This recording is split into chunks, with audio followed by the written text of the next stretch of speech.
Hi, everyone, and welcome back to the Dayna Show. I'm your host, Dayna Kaplan. Little by little, you're getting to know me, my story, my past, and the experiences that have shaped my life. And today's guest is actually a huge part of that journey. Rina Kreiner is a psychotherapist and parenting therapist with decades of experience working with families, couples, and individuals. She holds a master's degree in educational counseling and has worked with hundreds of families over the years. I've known Rina since my children were very young, and over time, our paths have crossed again at different stages of life, which has made this conversation especially personal. In this episode, we talk about parenting over time, raising children when they're small, when they're older, and when you're looking back with perspective. We talk about single parenting, about regrets and repair, about raising children in complex realities, including life in Israel, and about how parenting changes as we change. And beyond the practical, we explore the deeper question why we bring children into the world, what parenting asks of us, and how we try to stay whole while giving so much of ourselves. This conversation stayed with me long after we finished recording, and I hope it stays with you too. Am Yisrael Chai. Let's get into it.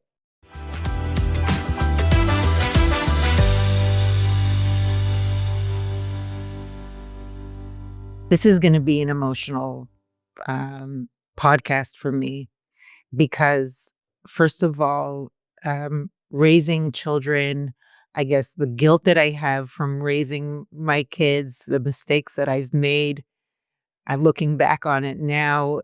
It's really personal. And when we've seen each other, po v'sham, over the years, we've seen each other for a few minutes here and there. How you doing?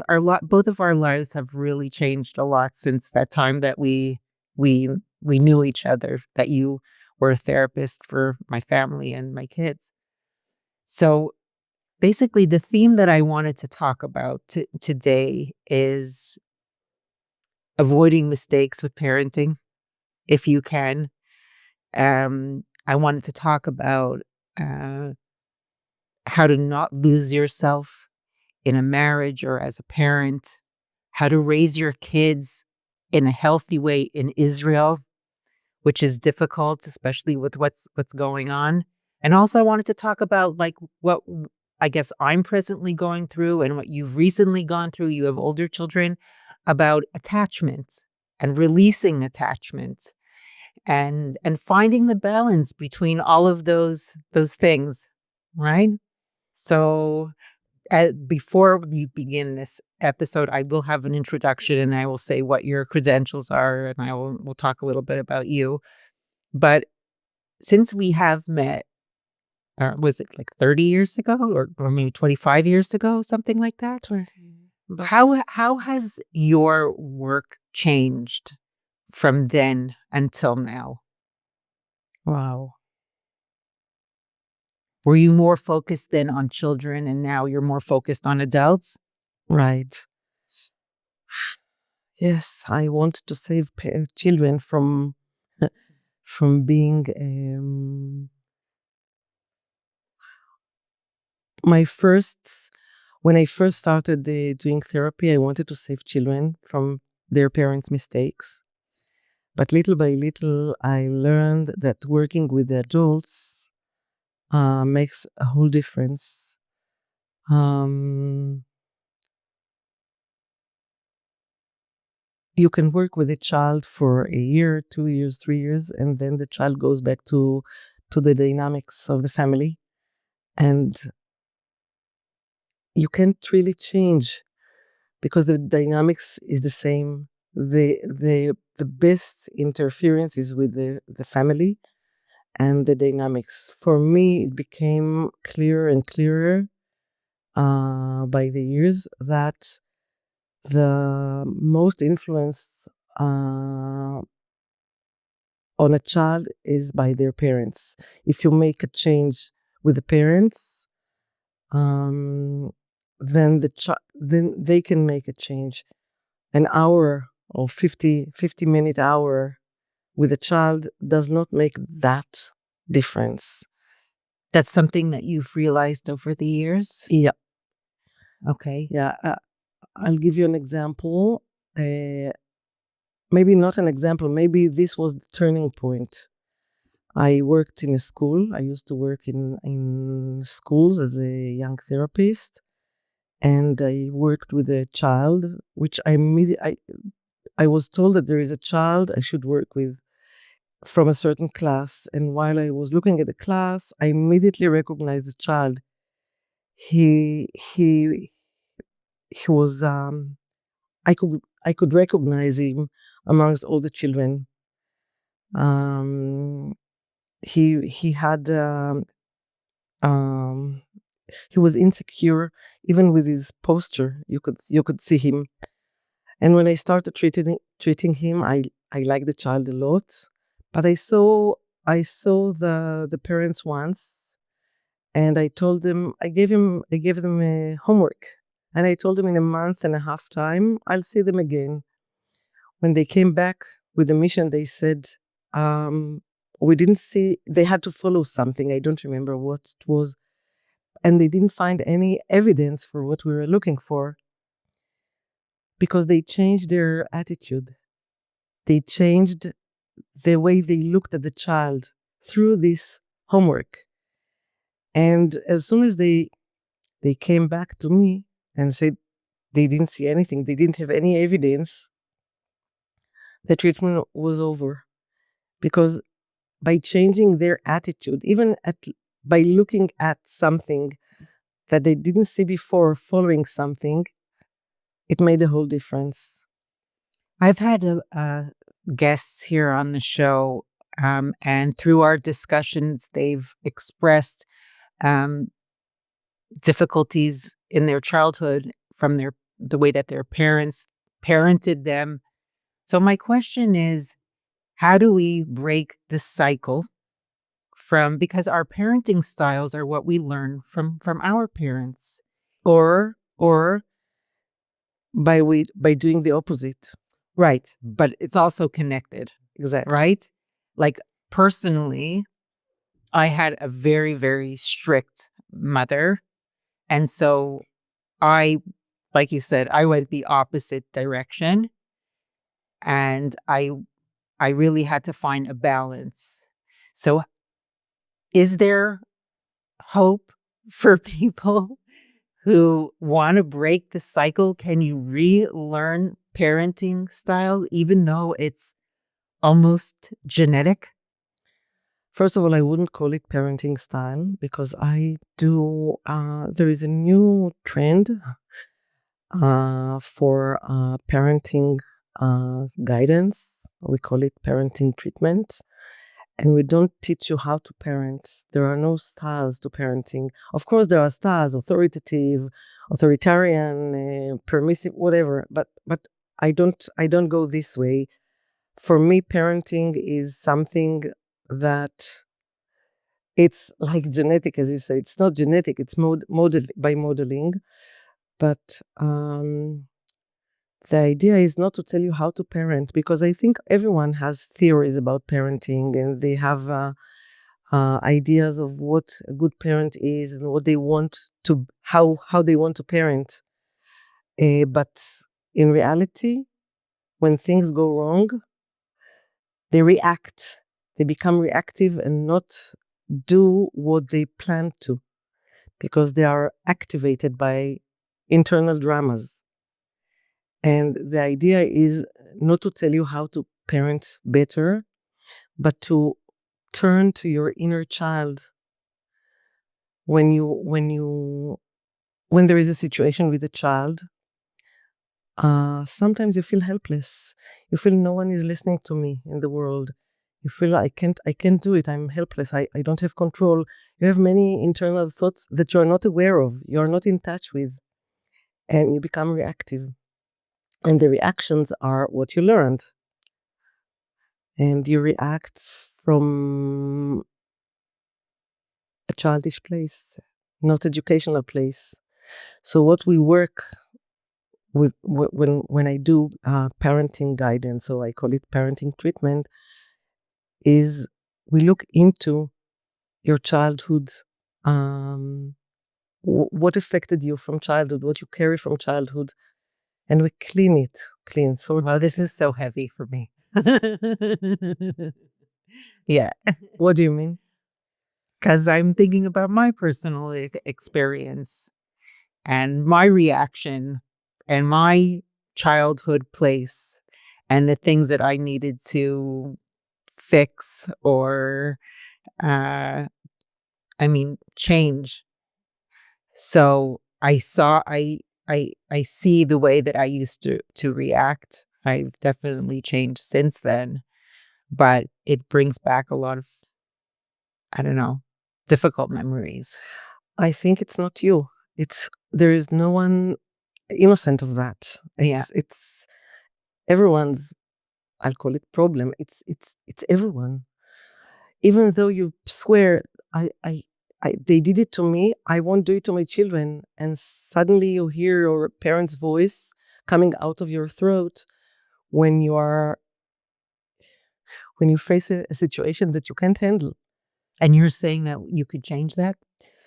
I'm saying that your reactions come from a deeper place and they are not controlled if you are not aware of what motivates you and what you need in a certain situation. But if, for example, if a child doesn't listen to you, go to the shower, go to the shower. It's the last time I'm telling you to go to the shower, and then you start screaming, and then you start threatening. I'll take this, I'll take that. This is not education, and this is out of control. And most of us do this thing. But if you understand that what motivates you is the feeling no one is listening to me in the world. I don't have control. I'm so weak here and it frightens me and I'm working out of fear, out of helplessness. And you work on this side, what happened in the childhood. And then I also give tools. For example, if you don't go to the shower, then I don't punish you. I don't throw punishments and threats because I can't keep them. And then I lose authority. If I can't keep them, I just throw out. So if you know at certain situations that are pitfalls, Yeah. and you prepare yourself ahead of time, these are the tips, okay, the tools. And for example, you don't humiliate your child by shouting and screaming and punishing, and you know ahead of time that you can give him options and you keep his respect. You respect your child and he can choose from options. You can either go to the shower and go on with your evening and everything is fine. If you don't do that, the option is that tomorrow you'll have to miss this program because that's what's keeping you from going to the shower. So tomorrow you'll have to miss this program. So you know that the consequences have to do with the deed. Yeah. And you prepare them ahead of time, and you give your child an option. So if he is punished, he's not punished. These are consequences, but he takes responsibility for the consequences because he chose. And so this gives you control. This gives you power. It empowers. I always had an issue with staying consistent because these things take a lot of energy. And especially as a single parent, you only have a certain threshold of energy, right? So, my question is it if you do the work and you remain consistent and you follow this pattern, you have success? Does that equal success?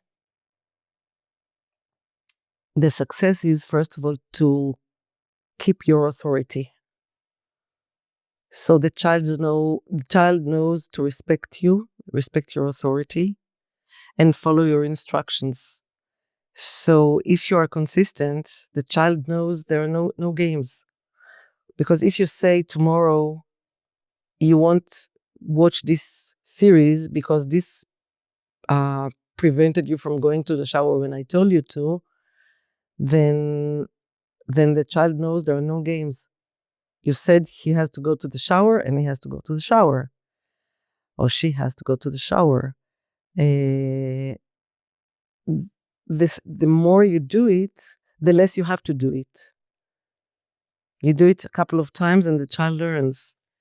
I have an existential question for you. What is the purpose of having children? Wow. Like, you see, especially very religious people, they just keep reproducing, right? So they have their own purpose. Right. They have their idea of creating another generation, pour vous, whatever.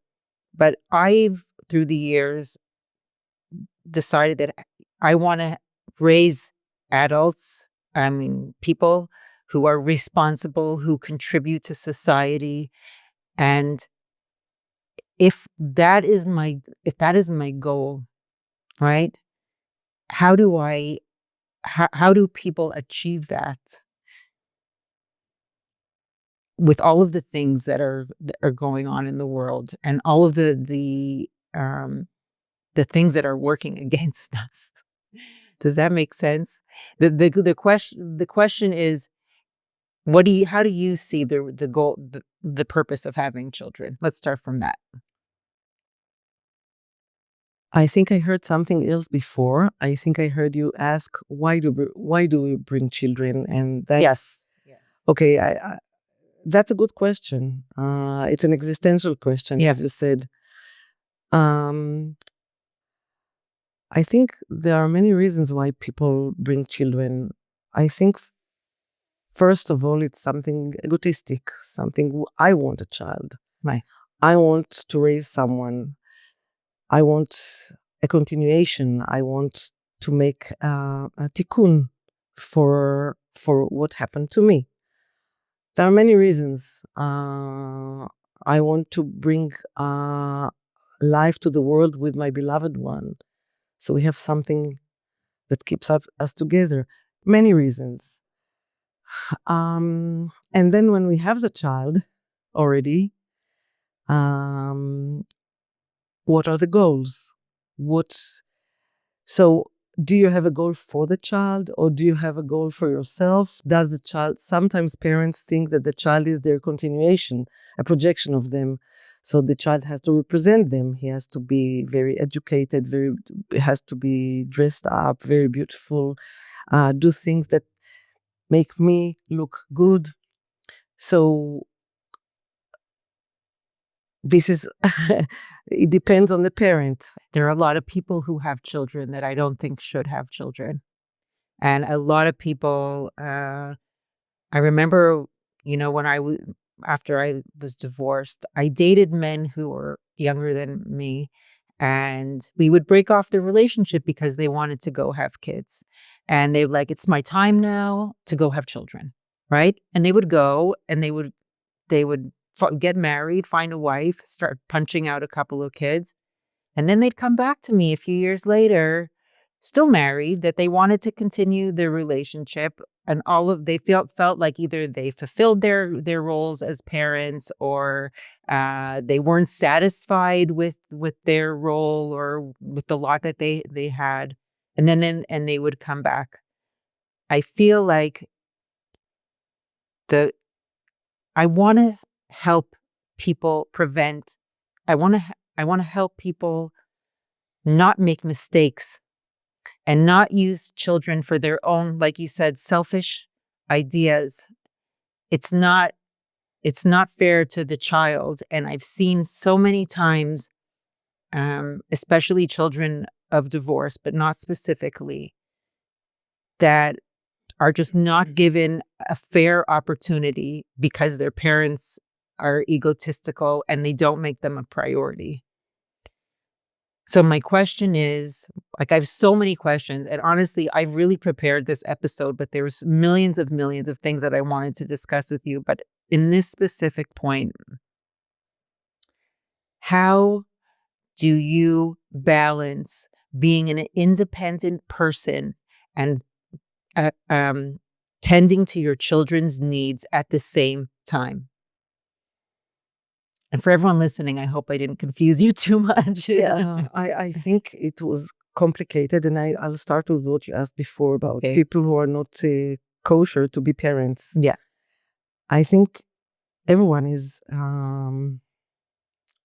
the right to have children, and the population is very diverse. There are healthy people, less healthy people, and you can't say who is healthy, who is not. There is actually no such a thing as healthy, but you can't prevent a person from having children unless there is really a problem, but you don't go and do tests of people. Are you kosher to be a parent or not? Why not? There should be. There should be a course that's given to people who are interested in having kids. This is something I agree with you. I've always thought about it. I don't know why in school they don't teach you things like that, and things that have to do with partnership. Yeah. Which are the most important and difficult tasks that we have in life: parenting and being a partner in a couple. So I think schools should have given these, but maybe it's a problem. I thought about it a lot. It's a problem to give it because there are many streams of thought, and there are many streams of, it's very complicated. Well, you know that book, What to Expect When You're Expecting, they give before pregnancy. There's this very famous series called What to Expect in the First Year, What to Expect When You're Expecting. I think they should do, even in a general way, a general guide of things that might come up, and are you actually ready to handle that? Are you ready to actually sacrifice your own independence, or God forbid if your child is sick, or if you have a spouse that's abusive, or any of those things, so that people can actually make some kind of, it wouldn't be 100% complete, but they would have a little bit of an idea of what to expect, of what they're getting into. And if those things that are very basic are things that they don't think they can handle, then they shouldn't reproduce. Do you think it will work? No.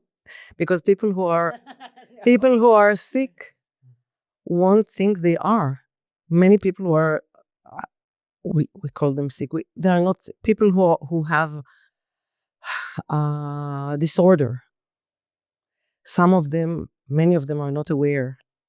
And even if they read the book, even if they go to a course, they won't, sometimes, many times, they don't have the introspection, and they don't want to look into themselves, and they don't know they have a problem. Many of them don't. So reproduction is something that you can't monitor. But I think after you have children, the best thing is to go to guidance, because as you said at the beginning, we never learned to be parents. We learned it only from our parents. Either we did what they did, or we did the opposite, which brings back to us from our children what our parents did to us. If the parents were tyrannic, then the children become tyrannic to us, and we suffer again because we didn't give them boundaries. So Wow, that I didn't realize. mm, That their reaction is, makes you abused again. yeah. Yeah. So you say the only way to prevent that is therapy or guidance? Yeah, I think so. Because as you said at the beginning, you have to break the cycle. There is also another thing, because you come from one house, your husband comes from another house, Right. and the values and the models sometimes clash Right. with one another. And Is that something that people who want to get into marriage or relationship should look into before? yes, but many times they don't. That's right. well, in ultra Orthodox families, that's what they do. The shidduch, they look at the family. Exactly. That kind of, does that prevent those issues from coming up? I really can't say I understand what's going on inside the Haredic family. I understand, but because we're talking about how significant the family is when it comes to the parenting styles or whatever, the family unit. I think you can't know, because the values of in a certain family, even though the values are known, and we know the values, but the behavior, you have values, nevertheless you didn't follow your values sometimes. As I said at the beginning, you know what you want from parenting, you have a fantasy of how to mother, nevertheless you don't keep it because other voices, noises come out of you because you react to situations. So values are one thing and the behavior is another thing. It doesn't necessarily go hand in hand.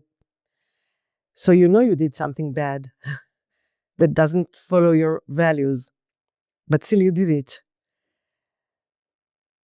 So I lost my thread of thought. We were talking about choosing a partner based on their family. Yeah. So values are not enough, because I can agree with you that you shouldn't beat your children.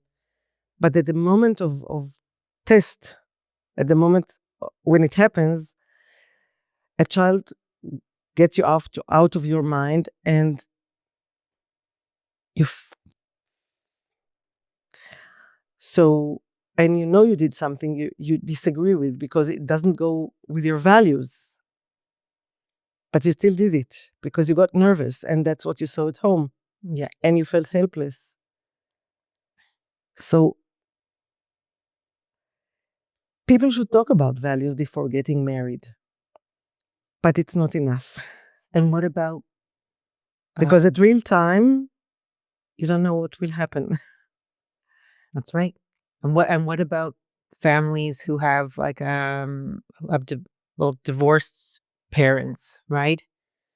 When, let's say in my example, when I raised the kids by myself, did they still have their father's reaction in them, even though I was the parent who was taking care of them? The answer is yes. Because That explains a lot. because children internalize their parents. You didn't divorce when they were just babies. And children internalize both parents, and yeah, they internalize both parents. Okay, let's turn the dial to the parent side and not the child side and I want to talk about divorced parents and parenting in that way.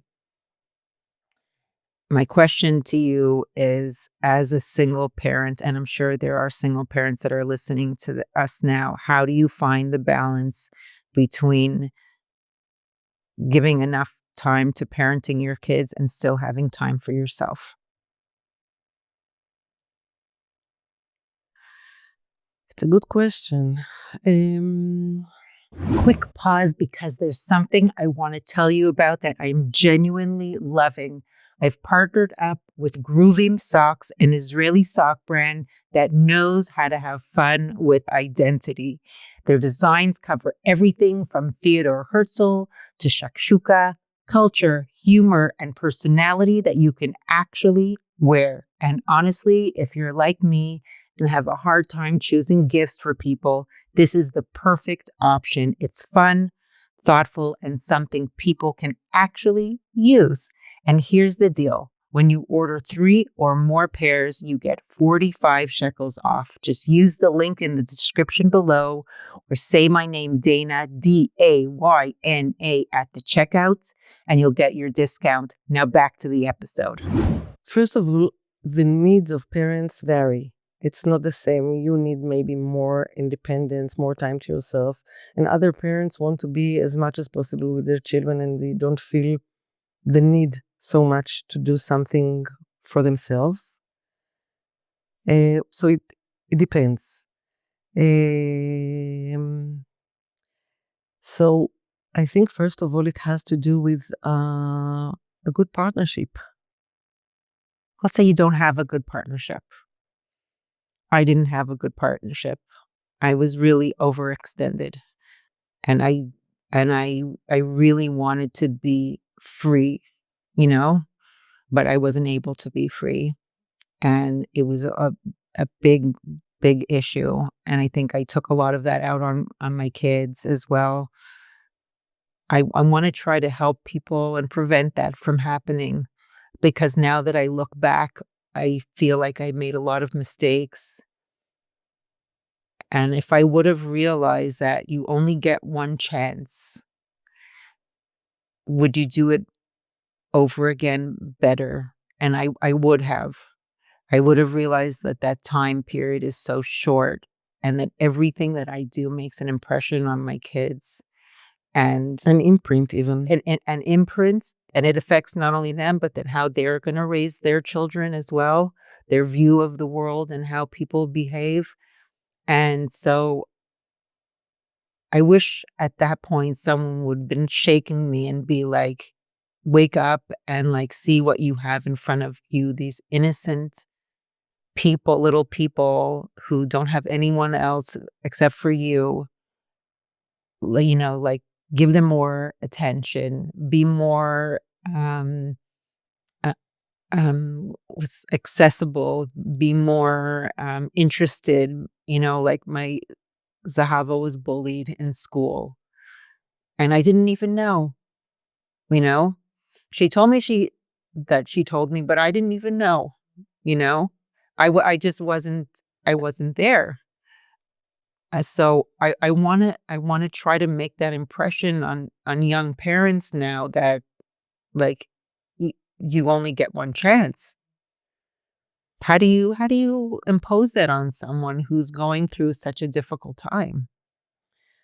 It makes you really emotional talking Yeah. about that because you speak about it as if it's past and gone and you can't do anything about it. I have a lot of guilt about it. Yeah. Um, I know you talk about this or a lot, is getting lost in the relationship, a self-erasure in your relationships, right? Does that happen with your children as well, because of your idea that you have to give everything to your children? Interesting. I didn't think about it this way. When I say you sometimes might lose yourself in a relationship. I especially talk about people who don't have who are not who don't have separation. You know, we do a separation process from our parents, Mhm. and it's it's a separation from the world. Who are we apart from others? And we sometimes might lose ourselves in a partnership when we are not separate enough. We don't have separation From a partner, you mean? From like a from the world, from the world. from the parents, from the world. It's a the idea that the contour, who we are and who we are not. Can you talk about that a little bit? What your idea is? I'll just finish Yeah, your yeah. question about the children. Yeah. So I don't think you lose yourself in the same sense.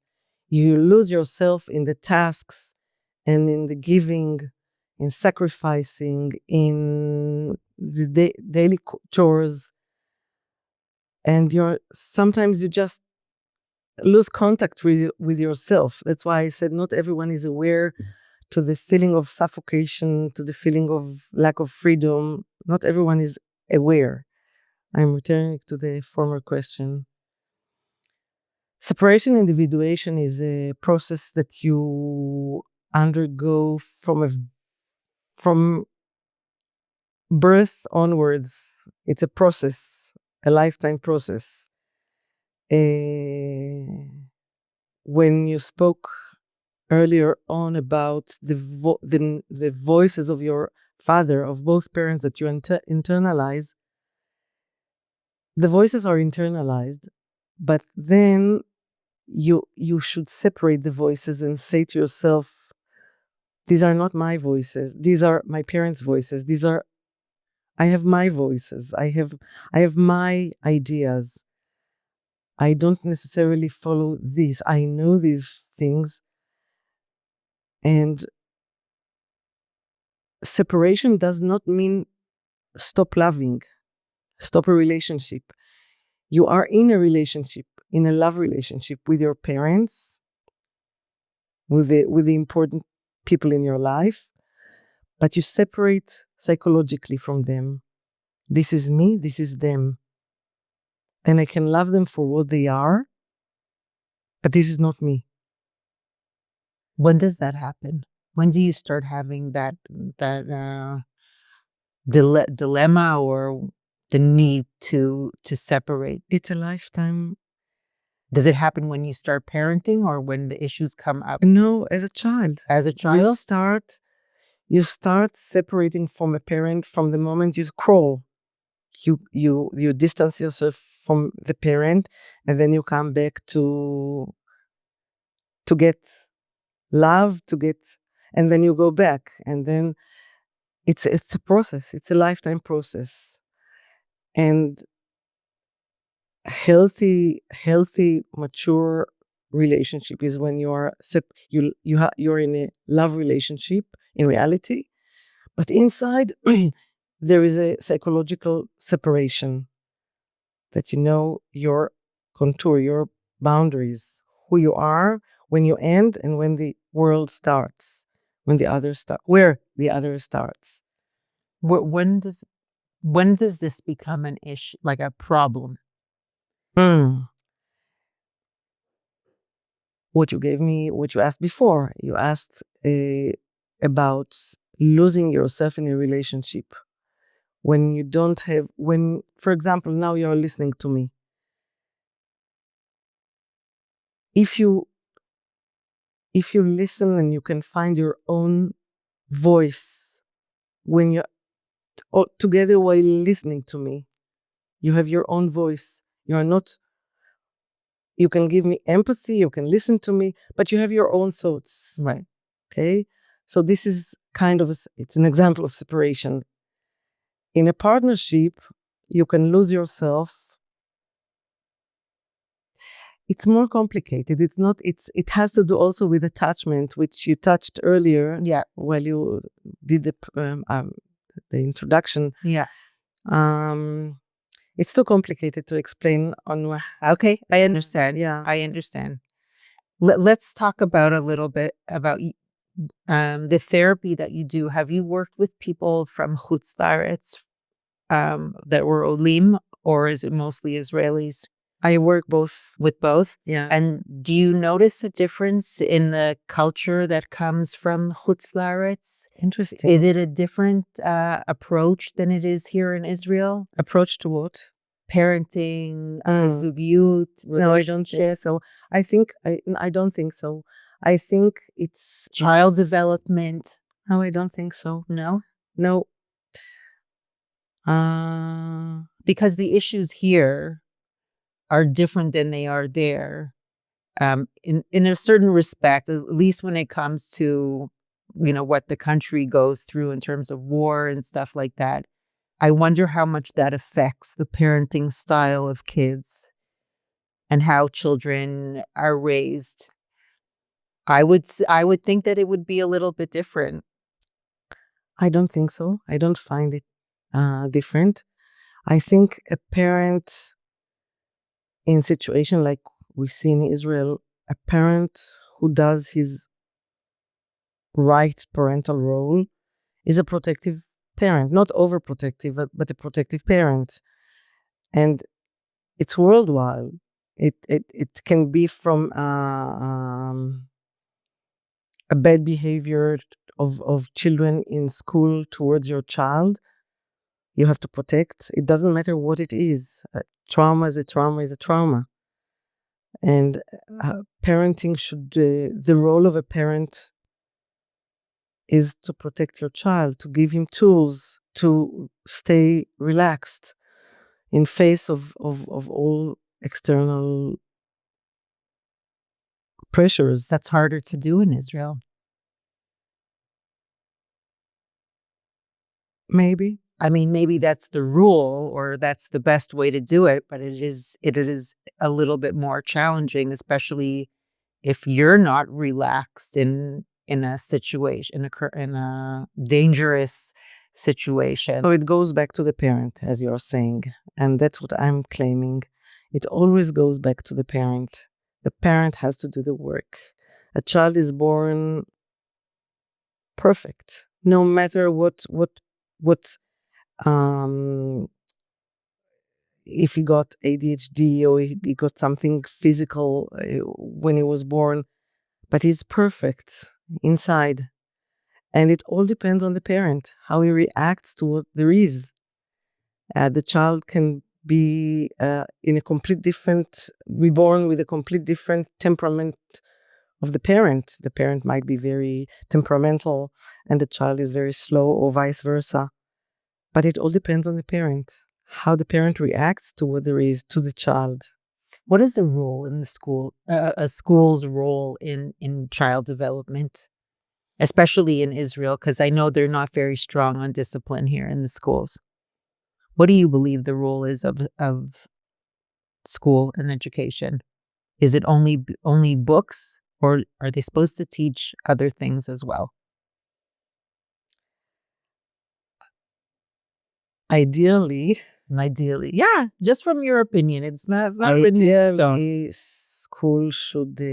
I can talk about school. I can talk about teachers. Okay. Ideally, teachers should be attentive, should be available to the children, should see every child, and should educate, not only teach. Well, what about discipline and boundaries? Do you think the school has a responsibility in doing that as well? It not only has to. Yeah, it must, but it's not instead of house boundaries, the parents, the home boundaries. It's cooperation. No, first of all, the house.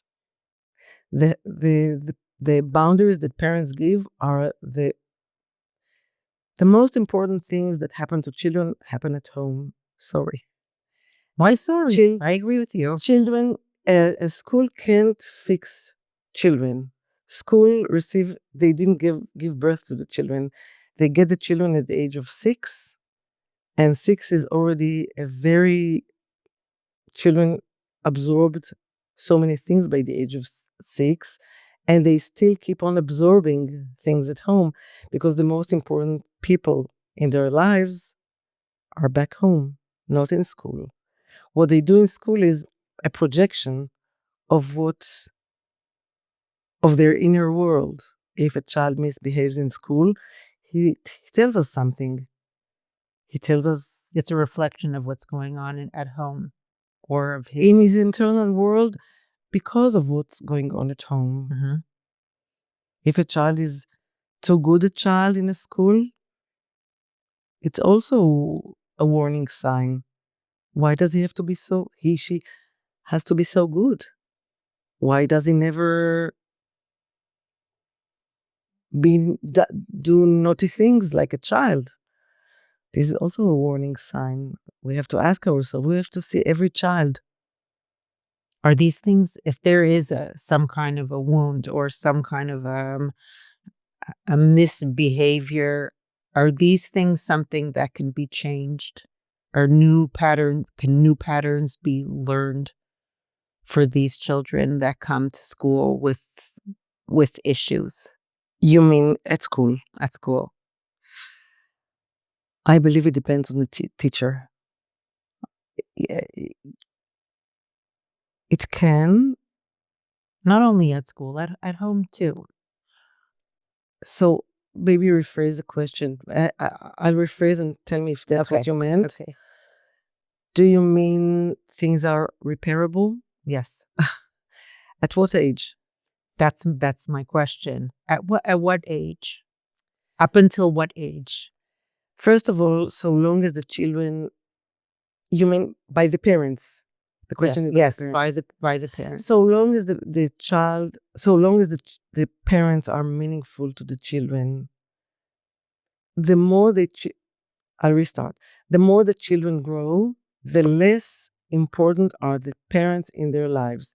And society becomes more and more important towards the middle end of the primary school. But the parents are always important.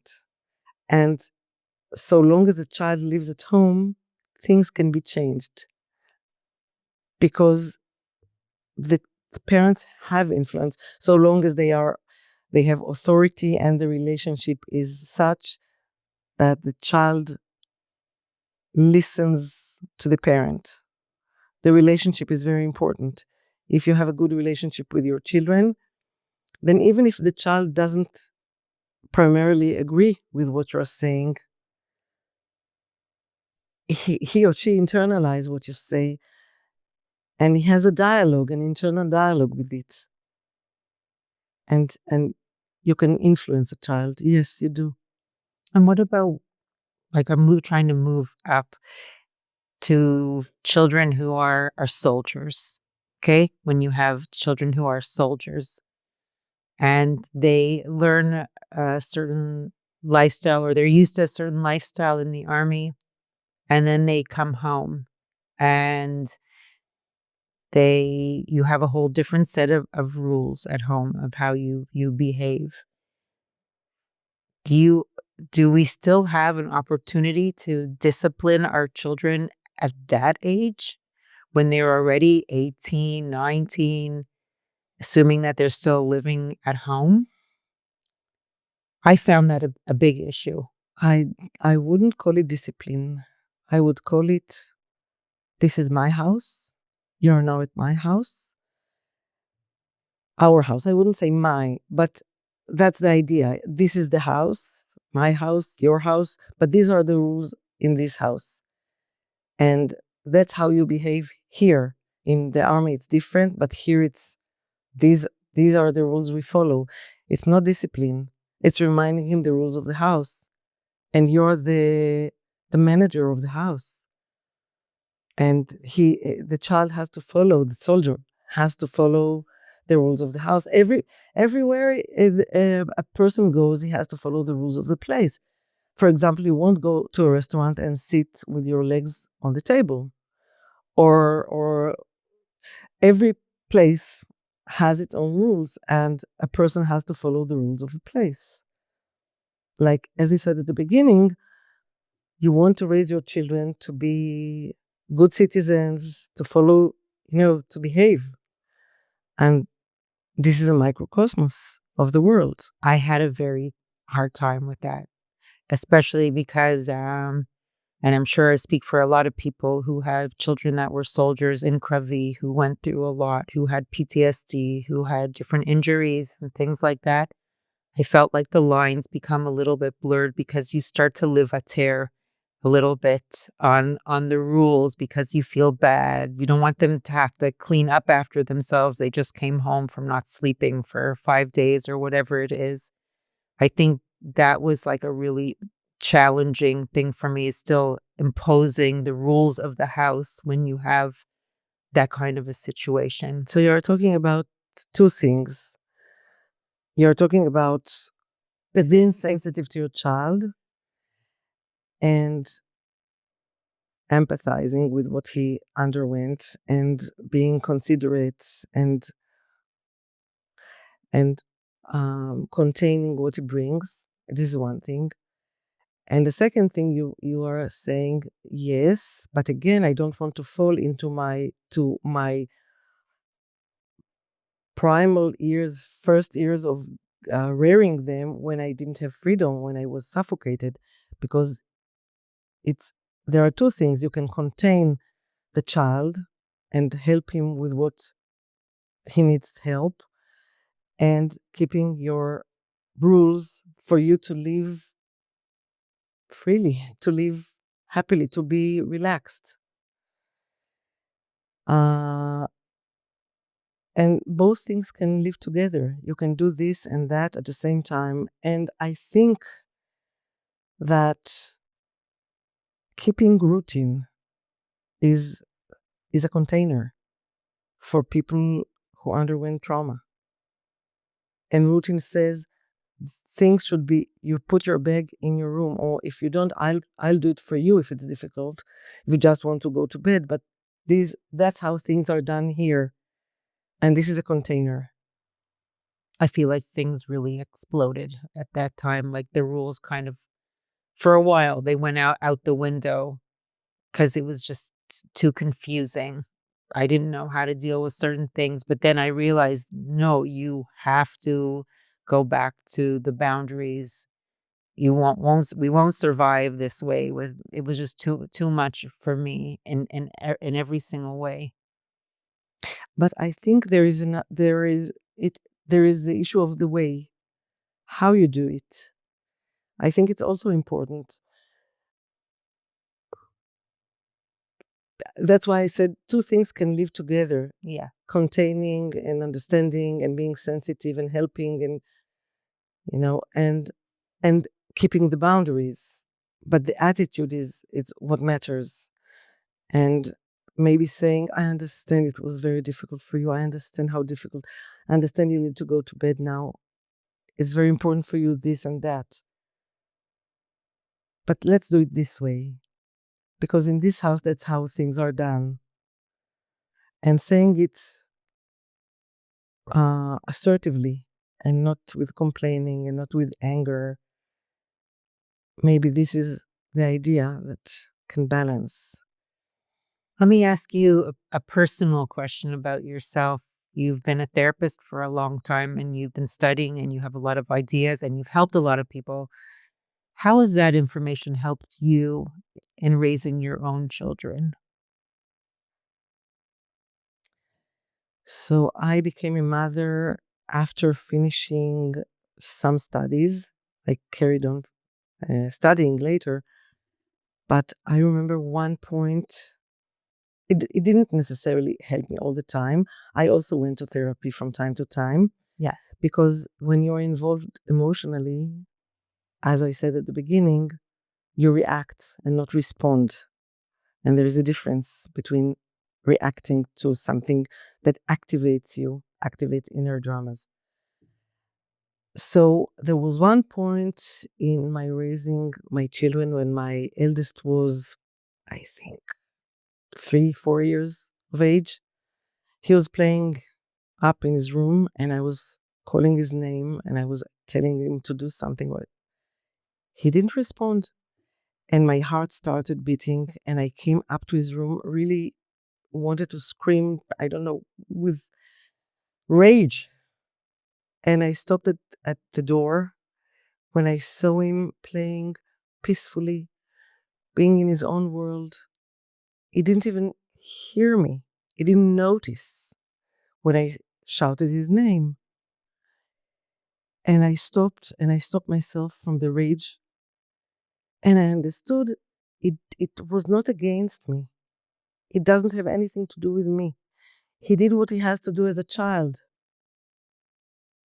And I calmed myself down and I had understood.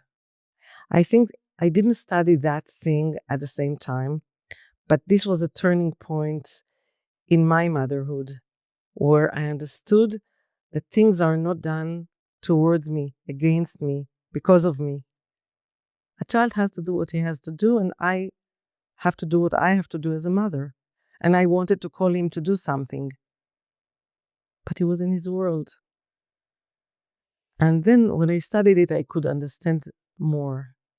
That you have to give them the freedom to be who they are as well. And to do That's what they have to do as a child, to be naughty sometimes, to not listen to me sometimes, to check the boundaries, to play, to be what they have to be their themselves. how do you know if you've done a good job as a parent?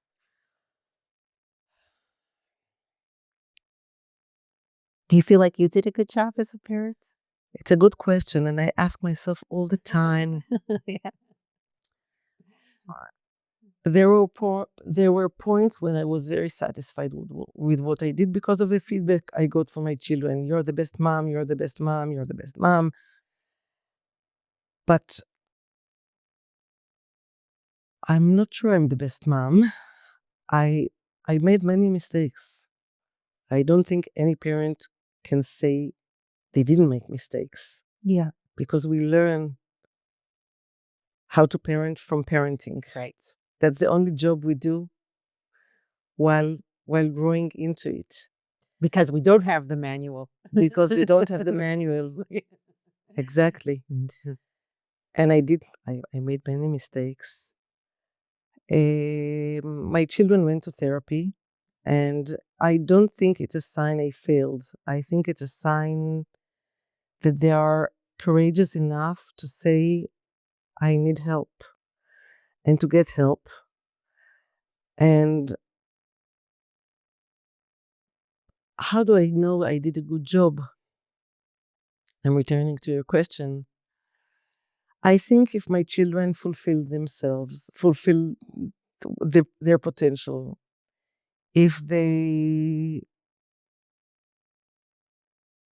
have a job, if they have values, which was very important to me while raising them, and values that values like citizens, good citizens that contribute positively to society. Yeah, and I'm not sure if to say that they are normative, if to say this is an exam of being a good parent. But I think mostly if they're happy with their lives. If they are happy with their lives, then I should be happy as a parent, I think. Well, this goes back to the initial question of why do we have children? What is our goal to having children? Why do we need to? I think it's very personal. As I said at the beginning, some people want a child to continue. They see the child as a projection of themselves. Some people want a child because they want a family. Some people want because it's normative. Some people want from egotistic reasons. It's very personal. And I thought about it a lot. I think first of all, for me, at the beginning, it was something very egotistic. I want a child because I want a child. And I also wanted to make a tikkun for my childhood. But then when you see the child and you learn to love your child, you want it for them. It stops being egotistic in some way. Let me keep it for the end. In some way, you want it for the child. You want the child to be happy. You want the child to succeed. You want the child to. But then it's also egotistic because, for example, if I was to be asked whether it's if my child is happy in the United States, the child goes to live elsewhere. Would I still be happy because they are happy? And this is my egotistic part, is that no, I want them here to myself. I want them close. So there still is something egotistic, but I see them as people as well. How is it detaching from your kids? This is a very difficult stage Yeah. of my development. Yeah. I think especially as a divorced mother, because you can share it with someone. That's right. It was I can't say I was ambivalent, but it was contradictory wishes, contradictory needs. I wanted them, I raised them to be independent human beings. That's what I did the whole childhood. I really raised them to be independent.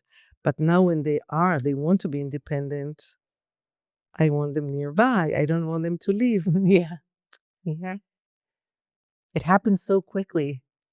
right? I mean, it did and it didn't. But that it happened. When it happens, it's like so severe. Yeah. And especially my children are very close in age. I Uh-huh. have twins and less than 2 years, the eldest. And it really happened very quickly.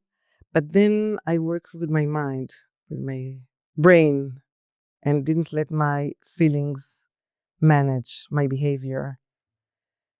And I tried to do good. I also spoke about it with my children. I think it's important to speak with your children about things that are happening to you too.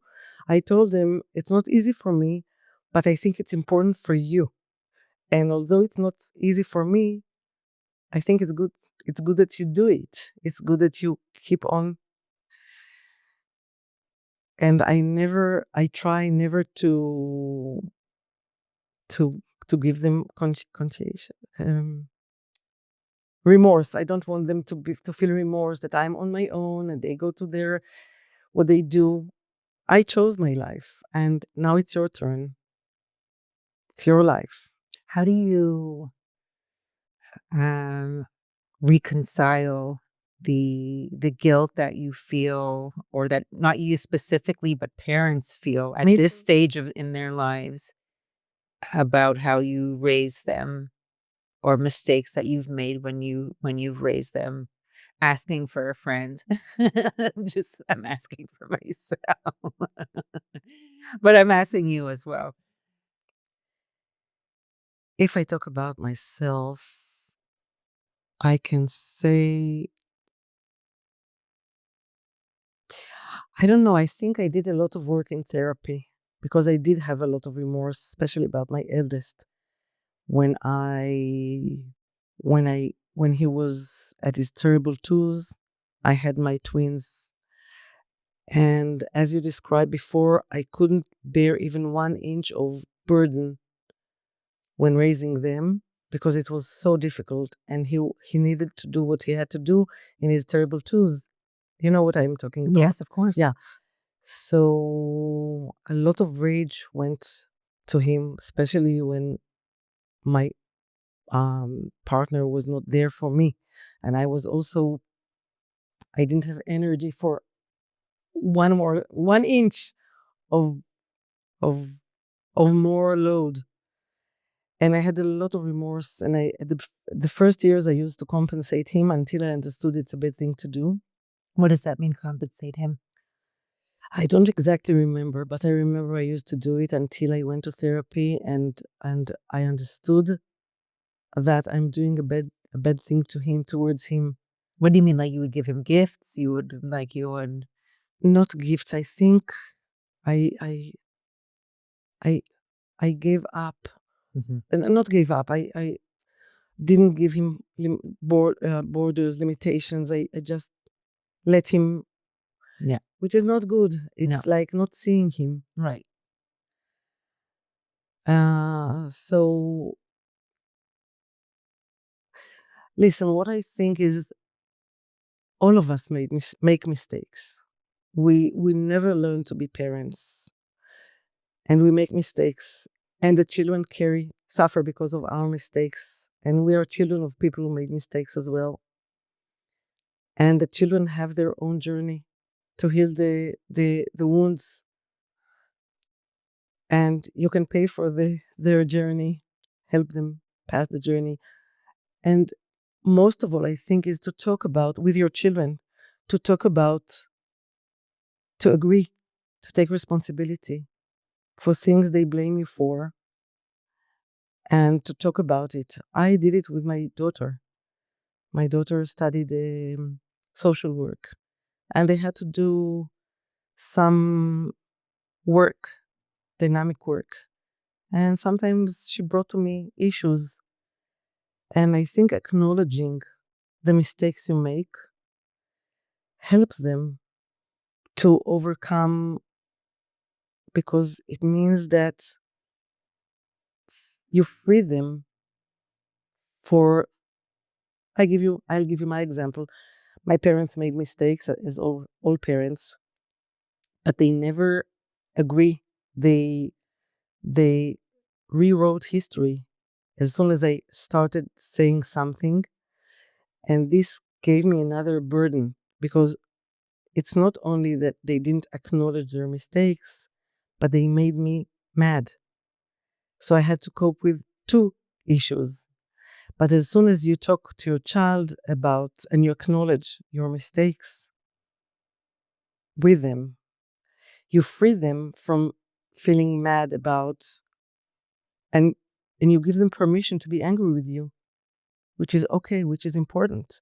To get out anger for mistakes that you made and they suffer because of them is a good thing to start with.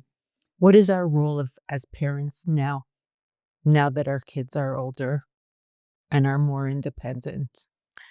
To be an umbrella, to hug them when they fall, if they ask advice, which they many times don't, to be there.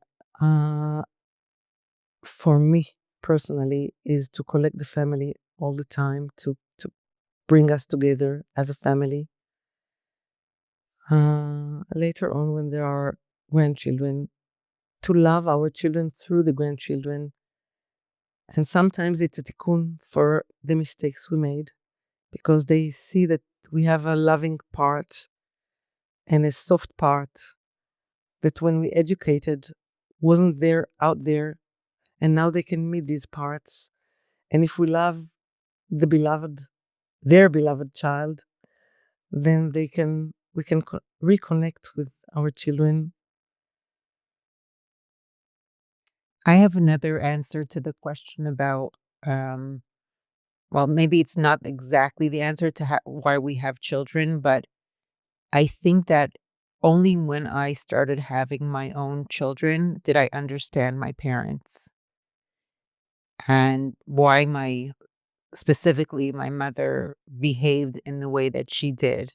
I could only start relating to her, understanding her, and becoming closer to her when I realized where she was coming from. So, like you said, it's a tikkun, right? And it's a magal. It's a circle. I can add more to what you said. I agree. And I think you also get to know yourself, Right. through the children, through all the process of raising children in a family. Yeah. Is there anything that you want to promote? Are you working on anything now that you want to talk about? What are you up to now? I'm up to having fun. Okay. No, I'm up to I'm in a year's time I'm planning to travel the world, not the world, but to travel in South America, mid America. Wow, that's cool. Yeah, for a couple of months. And to enlarge my clinic. You work here in Modine? You have a clinic here in Modine? I do, yeah. Okay. In Moria. In Moria Center? Okay. Not center, in Moria. Oh, in Moria. Neighborhood. Neighborhood, sorry. Okay. Yeah. Yeah. Okay. Cool. Cool. I'm really grateful that you agreed to come on the show. I wanted Thank to you speak for to you inviting me. with Besimcha Rabba. First of all, it's always lovely to talk with you.